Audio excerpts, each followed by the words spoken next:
I can appreciate it. And we just pray, Lord, you keep people safe, protect them from accident and harm and damage, and just put your hand of safety over everyone. Be with our speaker tonight, and thank you for Phil and Adeli and all the other team there.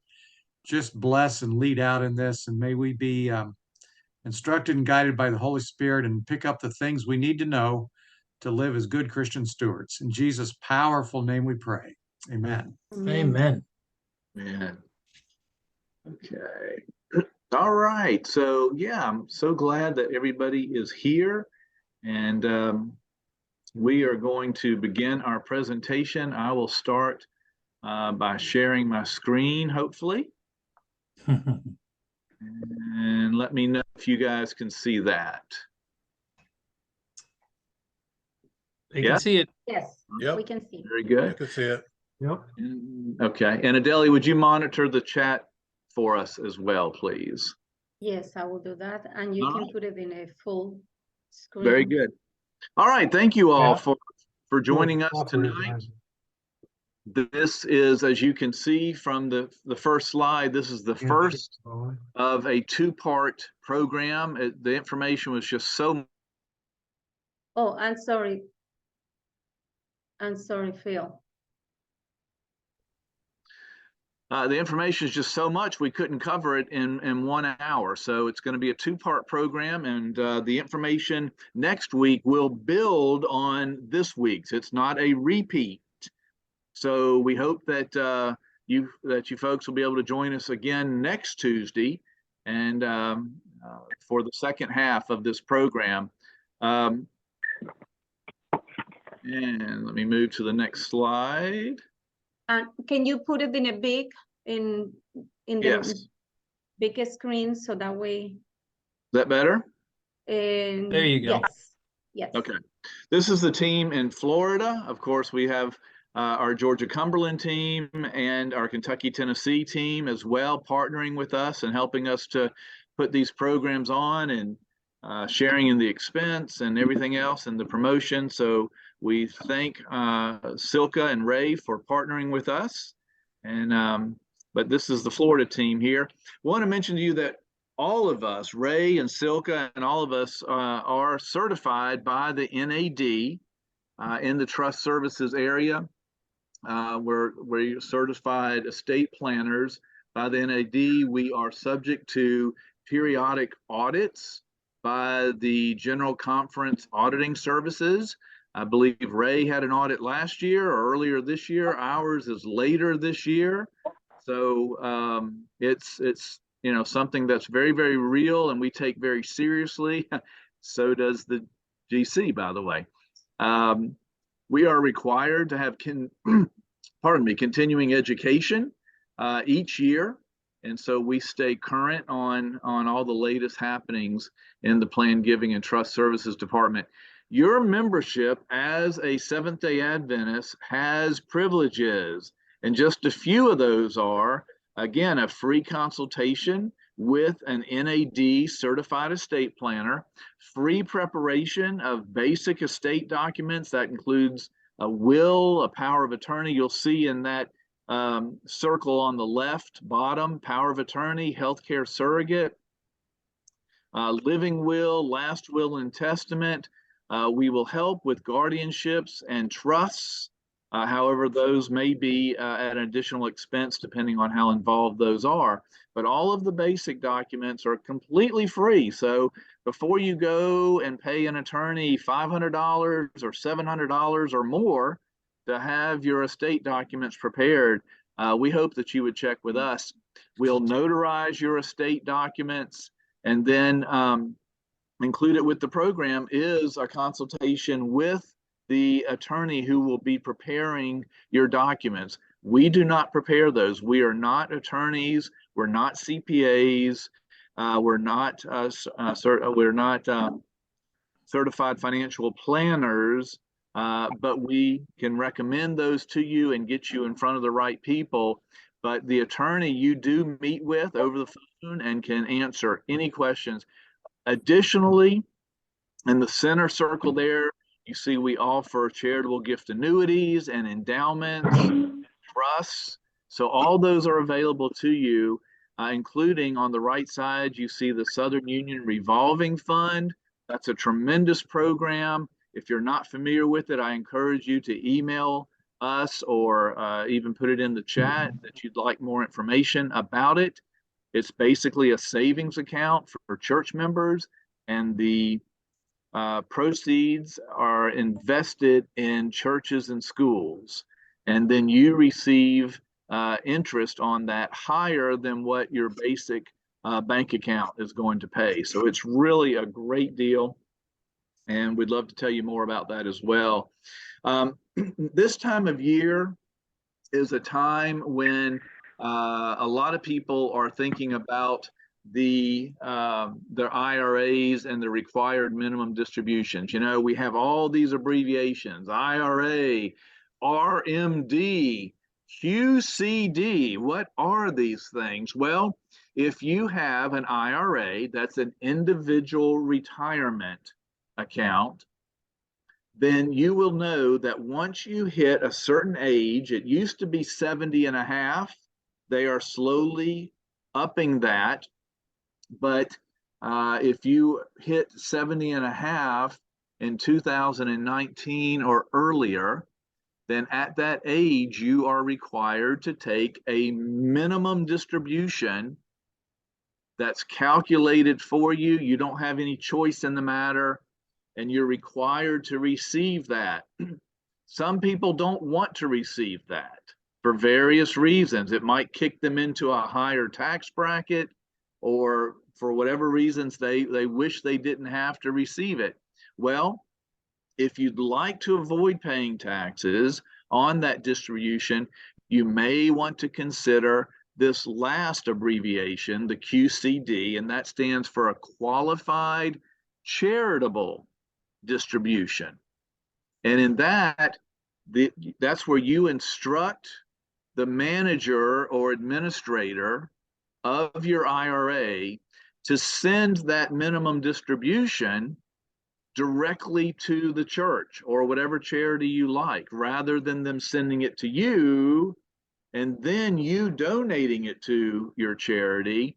If that happens, that means you've claimed that income and you have to report it on your taxes, which may not be a problem. But again, there are some people that don't want to take in that money and have to claim it.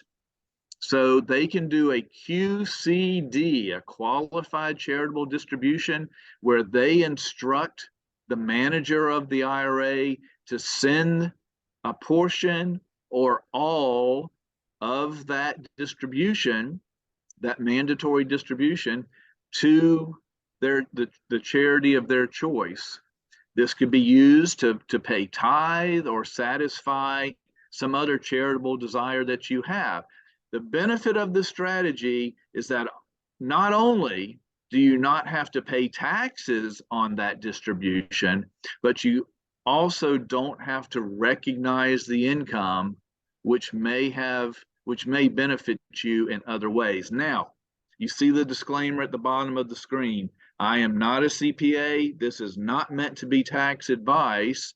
We would certainly recommend that you consult the appropriate professional for your individual situation. But nevertheless, I have many clients that if they have a traditional IRA, this does not apply to the Roth IRA, but if they have a traditional IRA, they are taking advantage of this potentially excellent tax saving strategy. And so because we're coming up, it's almost September. R&Ds are usually sent out in October and November. And so they're going to be coming out very soon. And I wanted to take a minute to just talk about what the QCD is and make sure you know about it. Disclaimer again, we are certified by the NAD, but we're not attorneys, we're not CPAs, we're not licensed financial advisors. So nothing we say here tonight is meant to give you legal or financial or tax advice. It's general information. Now, Gene does have those qualifications, so he can give you some of that advice, and he'll be doing that. So The disclaimer doesn't necessarily apply to him. I do want to take a minute for some housekeeping items. Please do keep your computer muted. You never know when the doorbell is going to ring, or the dogs are going to bark, or the phone's going to ring. So please keep your computer muted so it doesn't distract our speaker. If you have questions, down at the bottom of your screen, you'll see a little icon that says chat. And if you click on that, a little screen will come up and you can type your question, and we will receive that and try to answer that as we go along or at the end of the program. Without further ado, I would like to introduce Jean Torres. Jean has over 38 years in the insurance industry, specializing in asset protection, and that's what we're talking about, through proper planning. He currently holds licenses allowing him to work in both Florida and Tennessee. He is one of us. He is an Adventist. He understands our interest and our concerns. And Jean, if you are ready, without further ado, I will stop sharing my screen. Okay. And we'll kick the ball over to you, sir. Okay. All right. Well, thank you so much. Let's see if we can get this going here. And let me see. Hang Stop. on, gotta wait. Oh, sir, you have it. Hang on. Let's get rid of that. All right. Glad to see you. Yeah. Just trying to get in touch with Mark all afternoon, see that he made it. There we go. Let's see if we can get this a little bigger.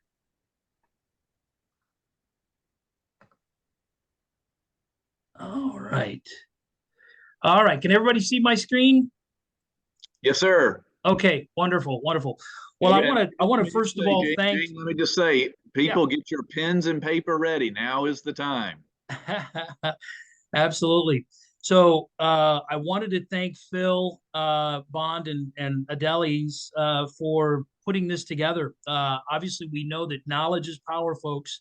As Phil had indicated, please use the chat line for any questions that you might have, and we'll try to address those at the end.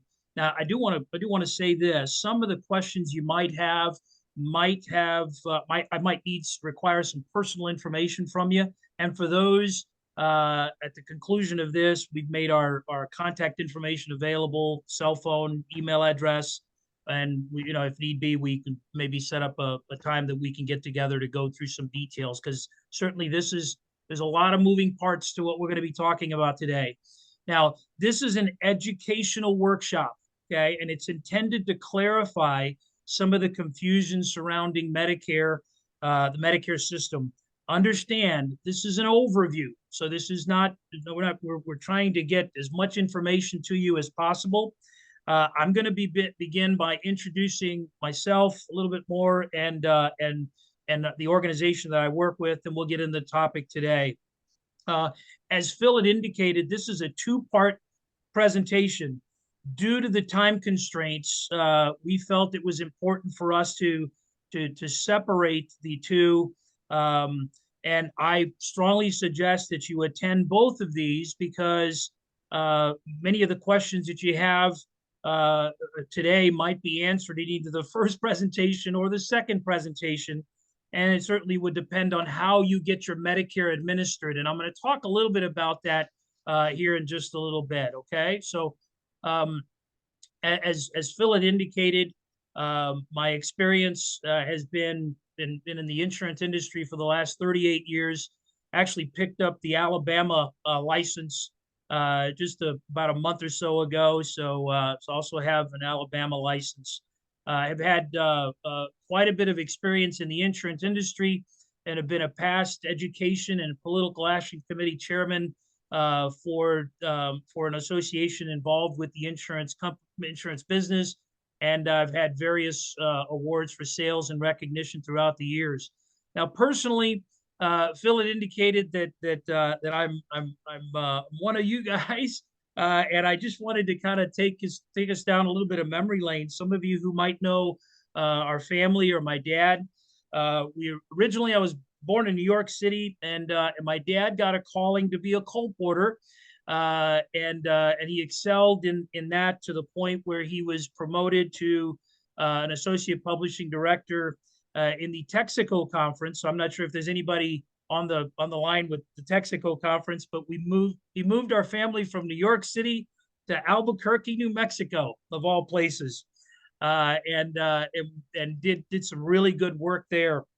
From there, he got a calling to go to Chicago, and then he also got a calling to be in the ministry. And for those of you who know Dad, he's someone who really is passionate about what he does. Now, personally, when we're in Chicago, some of you might know the school. Went to Hinsdale Junior Academy, and then from there had gone to Broadview Academy, which unfortunately no longer open. But I graduated there in 1981. Then I moved to Chattanooga, Tennessee, actually Collegedale to be exact, and went to Southern Missionary College. And then after that, where my career started was in Chattanooga, moved to Bowling Green, Ocala, Florida, and then Richmond, Virginia. And then in 2014, almost 10 years ago, decided to move back here to Florida to be closer to family. And I'm so glad I did, because I had the opportunity to be there when my grandparents had passed, and certainly was a blessing to be there rather than being somewhere else.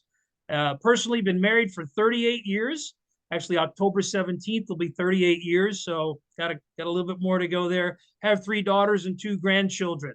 Okay, so let me just talk just briefly about our organization. Who is Florida Legacy Advisors and American Senior Benefits? Well, we are an insurance marketing organization. So we basically represent about 250 different insurance companies in a number of different capacities. Our company is a company that is simply dedicated to do planning for all ages, but our specialty has been in the senior market. Okay. In regards to what we do, we basically deal with what I refer to as the financial realities that affect someone's life when it comes to either planning for retirement or already being retired. And I'm a firm believer in our tagline that says simply putting people back in the people business. We deal with 3 phases of life, which is the accumulation phase, and I refer to that as kind of raking leaves. The bigger the pile, hopefully the better you have successful retirement. The distribution phase, now that you've got these funds, what are we going to do? And is my money going to last longer than me? And then, of course, the legacy phase of life. I typically find that people, in terms of planning, they generally don't plan to fail. Sometimes they just don't have the necessary knowledge to simply do the planning. So I'm glad today we're going to have an opportunity to do that. But the areas that we do planning in are going to be in the healthcare area, whether it's medical insurance for somebody who's working, or possibly a Medicare, which we're going to be talking about today. I'm extremely passionate about the second topic, which is freedom of choice, which is essentially long-term care. And my definition to that is simply hands-on or standby assistance given to someone with either a chronic illness, some type of disability, or even a cognitive impairment like Alzheimer's, senility, dementia, that type of thing. Long-term care services might include places like nursing homes, home health, adult daycare, assisted living. For folks who have something to protect, it certainly makes a lot of sense to talk about those things to figure out what's going to be the best solution in your situation. Area number 3 is what I call planning your estate, and an area that Phil had alluded to earlier. But this is where it might be that you want to make sure that your burial is taken care of, whether it's traditional or cremation. It might be that you want to have a debt cleanup fund, maybe possibly leaving funds for your spouse or significant other that allows them to continue doing what they need to be doing. Because obviously when there's 2 people living, there's 2 Social Security checks, but when one passes away, well, what kind of effect does that have on that person? And that's certainly something that's important to talk about. It might be that you might want to leave something for a charity or a church, maybe want to do something to that effect. And certainly that area is an area that we can help out with, particularly for those folks who don't have lump sums. And that's through the form of life insurance. And the fourth area is simply financial security. And that's the area that kind of encompasses all the others. We deal more with conservative investments and safe money where there's principal that's protected. This next screen here is just simply letting you know that we're not loyal to any one company. We have a variety of companies that we work with, and therefore we can find the best solution for a particular person's situation. Okay, so let's get into the agenda today. First of all, what we're going to talk about is, and I feel it's important for us to start out there with the history of Medicare, because when we start with the history of Medicare, we can finally at least get a chance to see the progression that Medicare has taken us through, so that we can obviously understand where it is today. We're going to talk about enrollment and enrollment penalties. We're going to talk about those who are new to Medicare, because there might be a few people that are on this Zoom call that are simply going to be aging into Medicare. We're going to talk about today specifically when it's administered by the federal government, what kind of benefits you have. The way we broke this up is today we're going to talk about what the federal government's plan is. Next week, we're going to talk about if the federal government transfers the funds that they have to a private insurance company and what that's all about. Matter of fact, some of you have probably heard Part C. Well, Part C is the administration not by the federal government, but by a private entity. And how that works. And it's two completely different animals, if you will. So for those of you who are having your Medicare originally or managed by the federal government, this is going to be something that you'll get some information for. For those of you who are not having your Medicare administered through the federal government, next week is going to be where we're going to be able to address more of your questions. So again, really depends on how you do that. And then we're going to talk about supplemental insurance, because original Medicare leaves gaps, and those gaps are generally covered through Medigap or Medicare supplement insurance. Okay, so first of all, what is Medicare? Let's start by the history lesson. Medicare was a system that was simply presented and back in 1965, President Lyndon B. Johnson signed it into law. That the first people that started receiving those benefits were in 1966. Okay, it was simply created to help people pay for healthcare costs for people that were over 65 and also certain disabilities. Interestingly enough, as of 2022, we have, and actually probably right now, we have over 65 million Americans that are covered through the Medicare system. As a matter of fact, some statistics that are kind of surprising. Every day in the United States, nearly 14,000 people are turning 65 years of age. So it's a large group of people that are aging into this system that sometimes is quite confusing. And of course, Medicare spending accounts for approximately 20% of the total healthcare spending in the United States. Okay. When you're new to Medicare, for those of you who are currently receiving Social Security, you'll automatically be enrolled in Medicare. For those of you who are not, you'll need to enroll, and we're gonna actually get into that on the next screen just a little bit. But you'll get this red, white, and blue card about 3 months before you go on. You are eligible for Medicare. It'll have when your Part A is effective, when your Part B is effective, and then also the other form that or the booklet that I would suggest that if you didn't receive it in the mail, that you download it in a PDF. It's available online. Just Google Medicare and You 2003. It's your Medicare Bible. It's what tells you the ins and outs, and it's all the information that I'm extracting. A lot of the information is actually coming out of that book. Okay, so let's talk about enrollment and enrollment penalties and how to avoid some of these penalties when we talk about original Medicare. First of all, most people are going to qualify for Medicare either at age 65 or if they happen to be 2 years Social Security disability. Certain disabilities, as it indicates here, can also begin earlier, but for the most part, that's how most people are going to be eligible for Medicare. Coverage begins on the first day of someone's birth month. The only exception to that is if your birthday is and lands on the first of the month. So for example, if your birthday was on the 1st of October, well, your Medicare starts the 1st of September. Okay. If your birthday is on the 2nd through the 31st of October, then it'll start on October 1st. Okay. Now, for those folks who are currently still working and continuing to work, as long as you have credible coverage, that means that your coverage is at least comparable or better than what Medicare offers.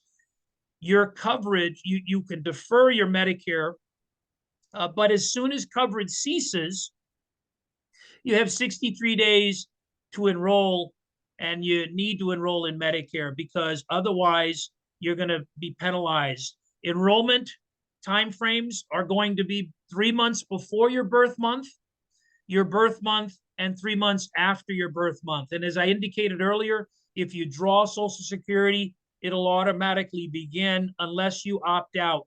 Okay. And I don't recommend opting out unless you have some credible coverage, because if you don't enroll, you'll wind up having, in that time frame, you'll wind up paying a permanent penalty of 10% for each 12 months that you did not enroll. And then there's certain times that you can enroll, and those are simply between January and March. Is called general election periods. For those of you who are not drawing Social Security, I recommend that you go on ssa.gov, set up an account for yourself, a username and password, and there, if you're not drawing Social Security, you can sign yourself up for Social Security. I'm not Social Security, but for Medicare, and you don't have to sign up for Social Security there. But again, very important that you do that. If you have any questions around that, as I said earlier, I'm going to leave my name and information at the end, and I'd be more than happy to answer any question that anybody might have. Okay. So what is Original Medicare? Well, Original Medicare is Part A and Part B. Okay. Part A, interestingly enough, if you paid 40 quarters or more into Social Security, you get a credit. You don't have to pay any cost for the Part A of Medicare. Okay. However, if you pay less than 40 but more than 30, the cost is $278 a month this year. Less than 30 quarters, it's $506. Okay, so these are things that that obviously most people are not going to have to deal with. Most people are going to get their Medicare because they paid 10 years into Social Security at no cost. So I just want to make sure that everybody understands, even though there's no cost, there is funding that's involved in this. And the reason why I want to talk about that is because it's going to be really important next week, because those dollars that are credited to your Social Security are typically shifted to another entity rather than the federal government. Original Medicare is federal government. Now, the things that are covered under Part A, I kind of refer to those as the room and board or the rent side of Medicare, hospital bills, skilled nursing, home health care, which is prescribed by a doctor, as well as hospice care. Okay, those are certainly different than the Part B. The Part B, obviously, you're covering, even though you go to the hospital and you see doctors, they're treated as a different expense. Okay, and the Part B simply says that for the incomes between $18,000 and $97,000 for an individual, or $24,000 and $194,000 for couples, the cost for the Part B is $164.90. Okay, Now, one thing that I always caution people about is that you want to make sure that, and a lot of people think, well, you know what, I'm going to retire. I'm going to take part of some of my 401k or my IRA, and I'm going to pay off my mortgage. And the only issue with that is that if you do that and you go over these numbers, you can pay more for Medicare. So you got to be cautious about that. Now, as Phil said, when I'm not a CPA, but that would be something that you would need to discuss with your CPA before you do that. But for those incomes that are over $500,000, it could cost the Medicare Part B could cost you as much as $560.50. Okay. Now, as it says here, less incomes than these that we're saying here, you possibly might qualify for Medicaid program, which is a state-funded program, and each state is different. Okay. But as I indicated earlier, the things that are covered for the Part B are going to be doctor's visit, your outpatient hospital services, and that's where you go to the hospital but are not admitted in the hospital. Clinics, lab tests, durable portable equipment, any preventive services, those are all B expenses, okay? So now let's get into to what original Medicare gives you. Now, a couple slides back, you saw that red, white, and blue card. This is what the red, white, and blue card gives you, okay? For those of you who are on an Advantage plan, you might want to close your ears, but for those of you who are on original Medicare or aging into Medicare, if you do nothing and you just simply take Medicare as it comes, this is what they're going to give you, the federal government gives you. First of all, as I said, room and board is what the Part A covers. And most people are going to pay zero for that, okay? Now, the moment that you're admitted in the hospital, Medicare says that you are responsible for the first $1,600, okay? Now, that's, again, if you have nothing but just what that red, white, and blue card gives you. Interestingly enough, that deductible is not a calendar year deductible. That deductible is a benefit period deductible, okay? And what that means is that if you go to the hospital and are discharged from the hospital and you're home for 60 days or longer and have to go back in the hospital, even in the same year, you could possibly hit that again, okay? Now, providing that you're in the hospital for either one straight stay of 60 days or a number of stays within a benefit period that are added together, you won't have another deductible or another cost other than maybe a private room situation. But then it gets to $400 per day that you're responsible for between day 61 and day 90. And then between 91 and 150, it doubles to $800 a day. And Medicare simply says after 150 days, Medicare has no benefits under the hospital side of Medicare, okay? Also, under the Part A of Medicare, there's some benefits for skilled nursing, and that's exactly what that means. Skilled is a particular level of care in which you're improving in your health. For example, things that are not skilled are going to be Alzheimer's, dementia, emphysema. Those are things that are not covered on skilled care. But providing that you're in the hospital for at least 3 days, not counting the day of discharge, your facility admission to the rehab center or nursing facility is 30 days. From that 3 days, and it's skilled care that you're receiving, then Medicare says the first 20 days they will pay for. The moment that the level of care moves from skilled to any other level of care, then Medicare stops paying, and then the bill's on you. From day 21 through 100, again, providing it's skilled care, they will pay $200 per day. Or you will be responsible, sorry, for $200 per day. And then after 100 days, Medicare simply has no benefits for any skilled rehab or nursing home for that matter. So for those of you who have something to protect, certainly makes a lot of sense to figure out how you're going to get that protected or how you're going to get that taken care of. On the Part B, which I referred to a little bit ago, which deals with the doctors, the labs, the x-rays. I know, realize you see doctors in the hospital and out of the hospital. They're treated differently. First of all, there's $164.90 that comes out of your Social Security check, or if you're not drawing Social Security, you have to send that money to Medicare. And most times than not, they're going to bill you on a quarterly basis. But for those type of expenses, there's an annual deductible of $226. Once that deductible is met, Medicare says they will pay 80% of what they approve, not what the bill is. Okay. You would then be responsible for 20% of what Medicare approves.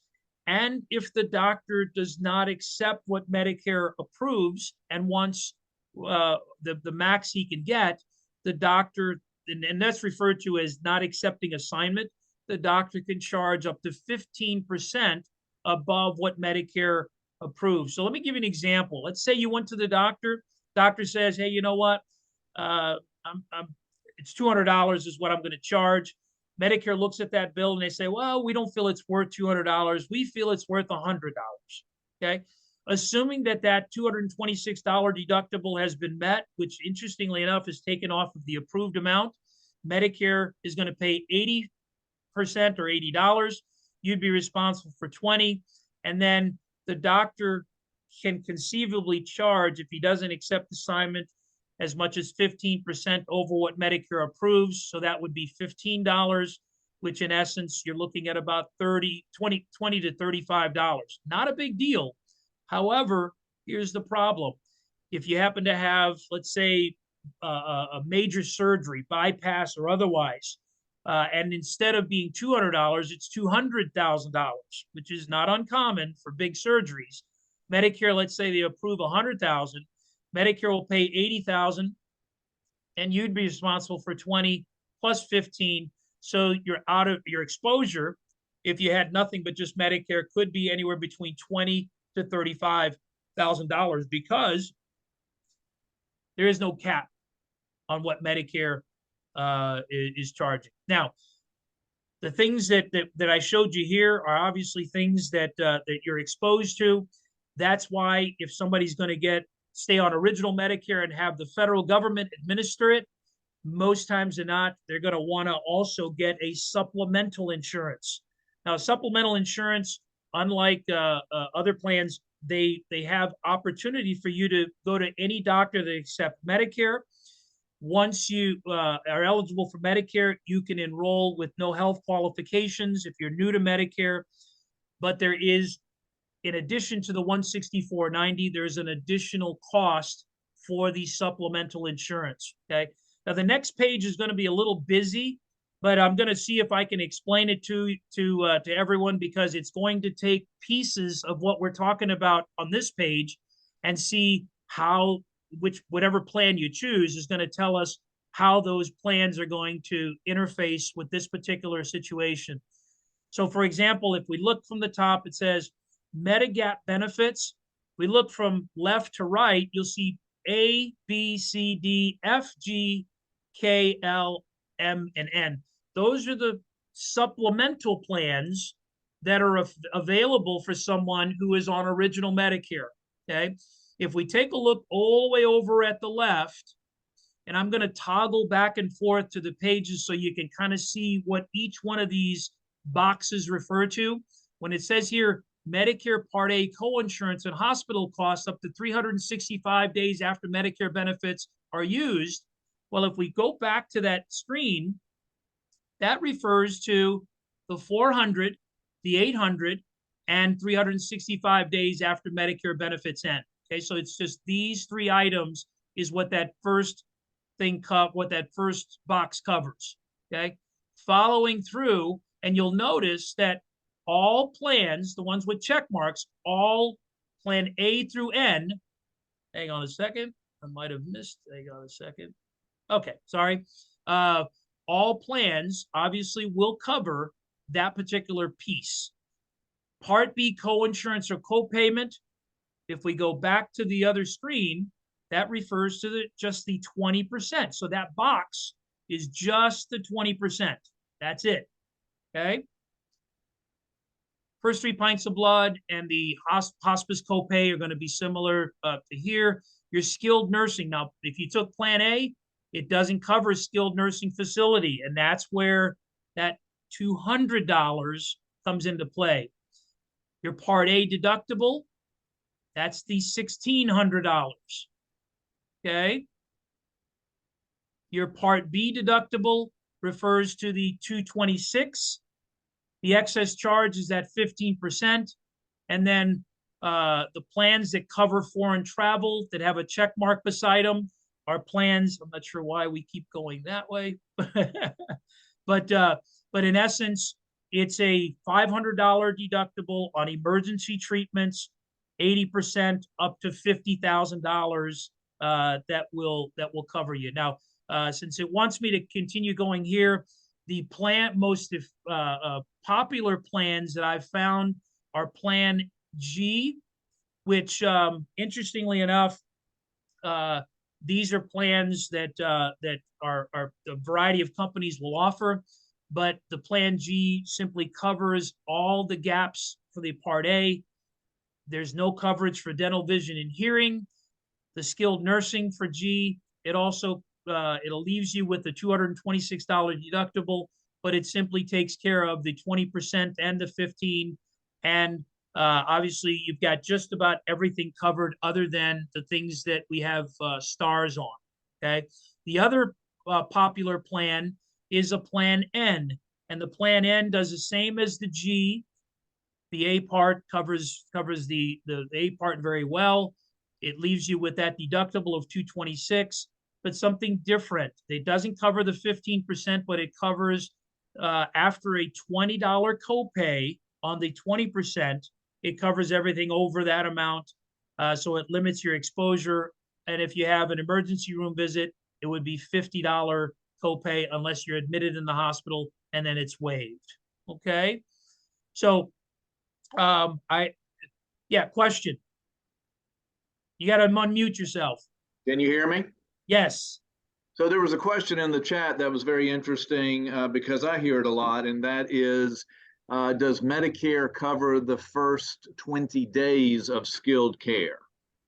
They do, as long as it's skilled care that you're receiving, and you have a hospital stay of 3 days or more. Good question. Any other questions? I'm telling people that we will answer the questions at the end. At the end. Okay. So let's just kind of, I want to go through the agenda for next week, only because it's just piggybacking on what we're talking about today. Again, understand, today we just talked about what original Medicare does. Okay. We're going to continue with different ways that Medicare can be administered next week. We're also going to talk about the Medicare Part C and what that's all about, and the difference between original Medicare as well as Part C. We'll talk about the enrollment guidelines and periods that are eligible to. There's actually, well, we're coming into the open enrollment season for that, October 15th through December 7th. But we'll obviously get into a little more detail with that. And then we're going to talk about a topic that I find a lot of people have some confusion about, and that's how the Part D, the prescription plan, works with Medicare, as well as making sure that you can avoid some penalties for the Part D. Okay? So this is my contact information. I'll leave this up as we, oops, there we go. I'll leave this up as we take questions. But that concludes my part of this presentation. Gene, thank you so much. That was actually a lot of information. Those last 2 or 3 slides, or maybe even 4 or 5 slides. Yeah. I just took pictures of them because good. Digesting that information, maybe it's just me, but it's a lot of information. And so really appreciate you going over it, and with the examples and having the slides to, give us a visual on it is was very, very helpful. Bill? Yes, Adele. I would like to remind our participants that if you want to review this presentation, we are recording it. So you can review as many times as you need it. Right. How And do you they can do that? request. How do they do that, Adele? They can request, send me an email, and I will send you the presentation. Okay, The good. recorded presentation. And I'm going to ask Eugene, please everybody take a picture of Gene's information, but I'd like to ask Eugene to stop sharing. And then Okay. I'm going to pull up my slide one more time. And that'll have our contact information so that if people, you know, want to. We had a couple of questions Okay, on the great. chat. So the first question that we have is, give me a second, I go back. If your younger Okay. spouse, If you are employed full-time with the church as a pastor and we have, okay, when you change my chat go away, failed, so okay. If you had,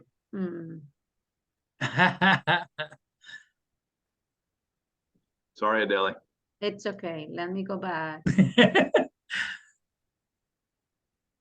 Adele's Okay, life would be if so you are much able, easier without me. I'm sorry. Okay. I heard you, Okay. Phil. Yeah.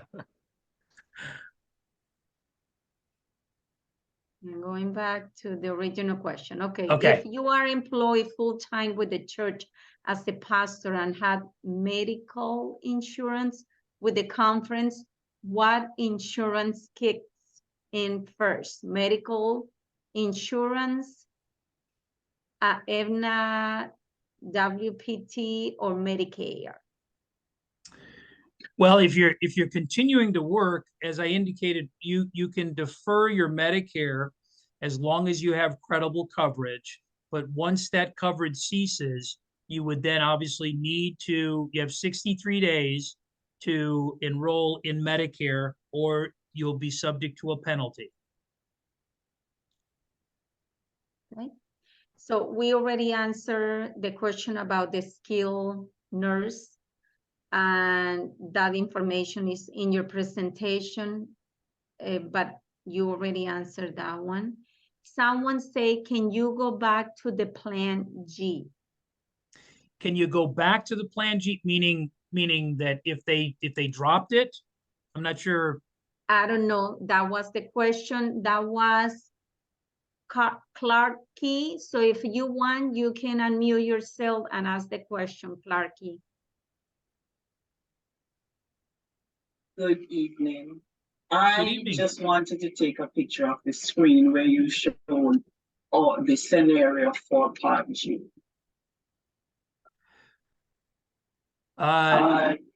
In this slide. I can't understand. You want I to take wanted to take a picture of the screen for Part G scenario. Remember Okay. the Plan G. Okay. Okay. Yeah, I'll tell you what. Adele's gonna make this is all video recorded. So what she's gonna make it, I guess you're gonna have a link that they can go to, and then they can go to my presentation and Yes. stop it And you wherever will they be wanted able, to. yes, you will be able. And the only reason what I say is to send me an email is because I know there are a lot of people that receive the link, so I don't have your email. So you will have to send me an email and I will be happy to send you the presentation. Okay, thank you. So let's go to the other question. If you had a younger spouse who won't be 65 for a couple of years, how do they get covered if they were previously covered under the husband employer insurance? What that would depend upon the coverage at work, and that would be a question for the administrator of the coverage at work, how, if they allow a spouse to continue coverage once the primary insured is no longer. So that, and most times than not, what I find is that when they leave work, they have to secure coverage for their spouse up until the time that they're eligible for Medicare. Okay. Let's go to the next question. As a conference employee and having their healthcare plan, do we need to enroll 65? Or can we wait until we retire at 70? As long as you have credible coverage, you're able to continue with credible coverage. The moment that is, and whoever your administrator of the plan, obviously, if you're an employee of the church, they would have credible coverage. But the moment that ceases, then you would obviously need to enroll in Medicare. Some people will enroll in Part A because there's no cost for the Part A, and defer the Part B as long as they have credible coverage. Okay.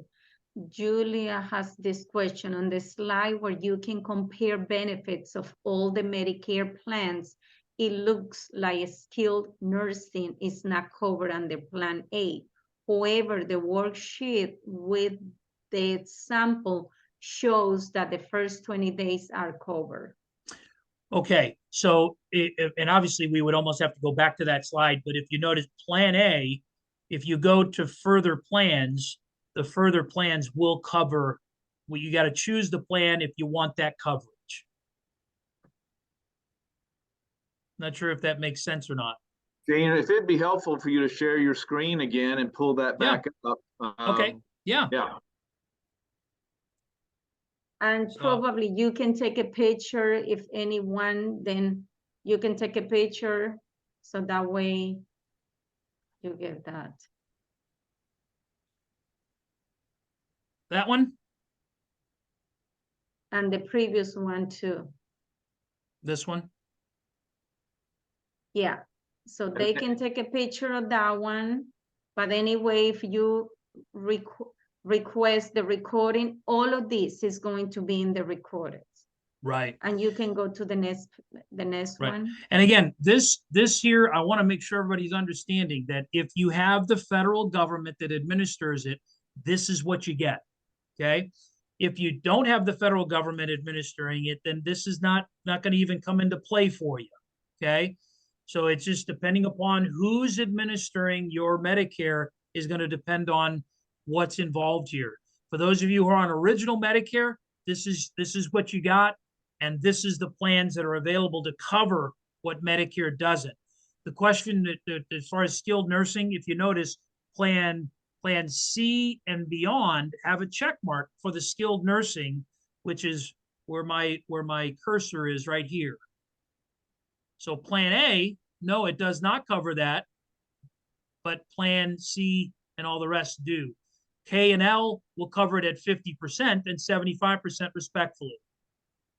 Does that make sense? Okay. Can you go to the next slide? Which one? The one before it? No, the next one. The next one? This is Plan G. Yeah. Okay. Some people has question about that. So that way they can take a picture. I'm available if they want to call or email me as well, because this is just, again, overview. It just kind of talks about some of the details of obviously what your original Medicare is and how that covers what Medicare doesn't. If we go, I'm going to go back one slide. I realize this is more of an explanation here, but if we go back that one slide, you'll see where, if you look at Plan G, you can see what it covers. You can see you got all these check marks here. It doesn't cover the Part B, but you can see where it covers all the rest of these. Okay, so it's almost like you have to take a look at where these boxes here to see what that means, and then go back to here to see how that plays with that. And I realize it's confusing. I think the government wanted to do it that way. Okay, so let's do this. Phil can finish with the contact information and the detail, and we still had a couple of questions. So I want to respect people's time. So let's finish the presentation. And then at the end, if you want to stay and you want to ask an additional question, we will answer the other questions. And then if you had more, that will be the moment. Okay, you want me to stop sharing? Yes, please. Okay. Thank you, Jean. Yep. Okay, Phil, so you can finish. So thank you. Can you hear me? Yes, we can hear you. Okay. And you So can our put it next, in. the big. continuation of this program, and boy, I tell you, we almost needed to make it a 3-part, I think. I know. But we'll start a little sooner next time. You know, I won't talk as much in the beginning, and we'll get on with the information next week. Lord willing, that's Tuesday, September 5. We'll continue this conversation. And then a couple of months from now, we've got our final Savvy Seminars for Seventh-day Adventist seminar, and that's going to be on Tuesday, October 24th. Completely different speaker, completely different subject, managing and lowering your tax bills upon retirement. So please, if you're interested in that, make a note in your calendar. You see Adeli's web address or email address right there. I'm going to go to the next slide. That'll have that again. There was a question that was asking if Gene is part of the Florida conference. Gene is not. He's a great friend. His dad worked with us for many, many, many years. We love Gene, but his company is technically not a part of the Florida conference. But he is Adventist and one of us, and would be happy to advise folks, you know, in the best way possible. Yep. Our contact information, you know, if you're interested in more information about the charitable IRA rollover, which is the nickname for what I was talking about earlier, making a qualified charitable distribution, we'd love to answer any more questions for you about that. This is our contact information, and you see that there. And then if you are in Southern Tennessee or Georgia, our wonderful, wonderful, great friend Ray would be happy to talk with you, and you see his email address there or phone number. And then, of course, our friends in Tennessee or Kentucky. This is Silka is the director there. She couldn't be with us tonight. She's out of town, but we hope to have her either at our next meeting or the following one. But she's been with us through this for a while now, and definitely one of our partners. And so her phone number and her email address are right there. And that's going to conclude what I have to say. I'm going to stop sharing screen right now. And then if we are officially concluded, it is 7 o'clock. Phil? Yes, Adeli. Yes, I would like to say something before we close. And what I would like to say is that we are not selling Medicare, because some people think that, you know, because we are giving this presentation that probably we are, no, Eugene offered us to do this presentation. He's the one who handle and help people. If you have questions, you can reach him. We just decided to do this presentation because we see the needs that our members has so much confusion, and because we deal all the time helping doing estate planning, we see how if you don't plan, if you don't register in the correct way for Medicare, many of your assets get wasted because you didn't understood this part. And that's why we have that desire to help our members, to educate our members. And I understand that Eugene next time is going to explain us a little bit that sometimes you see a TV ad about sign for this, sign for that, and they show you only the big part, but they don't show you the little the details.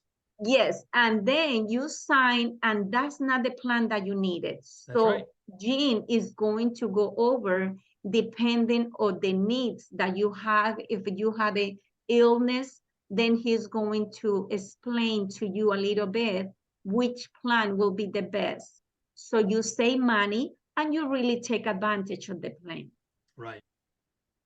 Right. All right. Thank you, Adele, for making that clear. We here at Florida Conference Trust Services, it's a ministry to our members. We're not selling anything. And honestly, Gene, as highly favored as you are, I'm going to go, I hope I'm not going to offend, but I'm going to say we're not endorsing. Right. Right? That's right. We never had that agreement. You are providing unbiased educational information, and we are extremely grateful to you for that. Absolutely. Absolutely. Yep.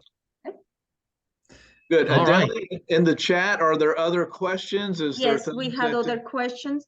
So now we can go over those questions. Let me go back. Okay. And I will say, Adele, that we need to respect Gene's time as well. And so, Gene, you know, we got a hurricane bearing down on us. If you need to get home, if you need to lower your basketball goal so it doesn't fall on your neighbor's car, you know, please tell us. And we know people have your contact information. They can contact you offline. Sure. I think we only have 3 more. Okay. So the first one is, I am planning to continue to work for the Florida Conference until past 70, so I age 65 this November. What do I need to do, if anything? What do I register for? I need to contact the government about. Yeah, I would say because the Part A, there is no cost to that. You know, if you could go on the socialsecurity.gov website and you can apply for that, but you can defer your Part B until you retire. Okay. Is Florida, I don't know, is FL Legacy Advisor part of the FL conference? No. No, that's what I said earlier. Oh, okay. His organization is not a part of the conference. Right. Okay. Right. What does the STAR stand for, the plan F and G? I guess in your slides, it has the little stars. A little asterisk. Yes. Because there's what they call as a high deductible F. It's a deductible that's basically, I think it's like $2,500. But it covers the same as the Part F or G. It just additional option, different availability. Price wise, it is a little bit less, but as long as the person understands that it's called a high deductible F. Okay. So I guess for next presentation, they are asking, can you address Plan F? Sure. Okay. And as a matter of fact, we can talk about that. Plan F is actually one that was discontinued. Anybody who turned 65 prior to 2020 could still receive it. There's some eligibility. There's some health questions that you need to be eligible. You need to be obviously have to qualify for. But anybody that turned 65 after 2000, Plan F is no longer available. Okay, that's it. We don't have no more questions. right. Adele, someone did ask about Part N, slide, Medicare Plan N slide. Oh, Plan N. I think we already covered that one, Maria. That's why we went back and we took pictures. Well, okay, but he didn't explain it. Yeah, the Plan N, just to reiterate, the Plan N, basically what it does is it covers the hospital part of Medicare, all the copays and the deductibles on the A side. The B side of Medicare, you're responsible for the first $226 deductible, and then whenever the responsibility is the 20%, what they do is they cap it at $20 copay. So for example, if you have a $200 bill and you have 20% is $40, well, they cap it at 20. And the other 20 is paid for by the insurance company that you took the supplemental out with. So that's the bigger difference. It does not cover the excess charges, but fortunately, in most areas, most doctors I've found are accepting Medicare as what they approve or what they call as assignment. So therefore, that's an amount that sometimes doesn't come into play. Okay. Okay. Thank you.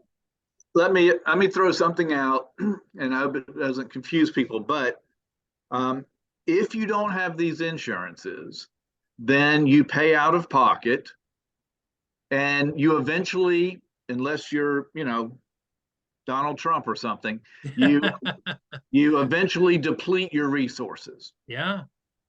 And once you deplete your resources, then Medicaid Right. can help you. Right. But Medicaid, as your slide indicated, is a separate, different program that's run by the state, Yes. not the federal government. So if anybody's out there wondering, well, what do you do if you don't have these monies? That's what happens, is you Right. end up on Medicaid, which, it's good that we have that sort of Right. default, but on the other hand, you're sort of at the mercy of the system, and hopefully, hopefully it works well for you. But I think one of your primary slides, Gene, said that the purpose of all of this was to, I think you said, preserve freedom of choice. Right. And that's what happens. You lose freedom of choice That's right. when you don't have these protections. Yep. Adele, without further ado, Gene, any closing comments? Other than that, we'll close with prayer. No, I want to thank you all for allowing me to do this, and I certainly, as I said earlier, just make myself available anytime anybody needs to get a hold of me. I'm available. So thank you, Gene, again so much for your time, and I thank all of you for showing up tonight. We hope and pray, we have been praying that you would find this informative and beneficial. And I'll close with prayer now. Yeah. Dear Heavenly Father, Lord, thank you for this opportunity. Thank you for Gene and his willingness, his heart, willingness to share this information with us. And Lord, may it ultimately be used by each of us for your honor and glory. We pray in Jesus' name. Amen. Amen. Amen. Thank you. Till next week. Next See you next Tuesday, week. folks. Please All right. share with your friends. All righty. Bye-bye. Bye.